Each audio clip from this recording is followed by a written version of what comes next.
dal mio punto di vista giustizia non è stata fatta. Parla Antonio Franchini, avvocato veneziano di Giancarlo Galan, presidente per 3 lustri della regione travolto dallo scandalo Mose.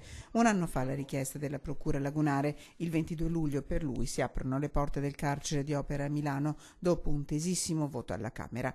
Il 15 luglio Galan tornerà libero, scaduti i termini di carcerazione, ma la vicenda è tutt'altro che conclusa. 12 mesi che hanno cambiato il Veneto con i 35 arresti scattati all'alba del 4 giugno e una raffica di denunce. Avendo trattato personalmente Tangentopoli 20 anni fa, potrei dire che la gran parte delle caratteristiche è simile, per non dire uguale. Così un anno fa Carlo Nordio, procuratore aggiunto della Repubblica di Venezia.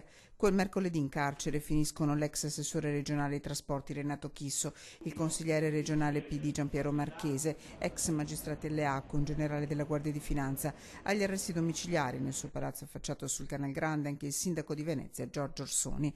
Una notizia battuta e rilanciata in tutto il mondo nel giro di poche ore. Oltre a Galan scatta la richiesta di arresto per l'europarlamentare Lia Sartori e poi commercialisti, consulenti, imprenditori. Nel mirino il sistema di corruzione Mazzete creato dal Consorzio Venezia Nuova dal suo presidente Giovanni Mazzacurati e da Pier Giorgio Baita. Ad ottobre si apre la stagione di patteggiamenti. Nelle casse dello Stato dovrebbero tornare quasi 20 milioni di euro. Un'inchiesta tutt'altro che conclusa. Il sistema di dighe mobili, la grande opera nel mirino, di fatto è fermo. Al posto dei vertici del Consorzio 3 commissari. Il patteggiamento non è una missione di colpevolezza, hanno spiegato fin da subito i difensori di Galan. La sentenza attende il ricorso presentato in Cassazione.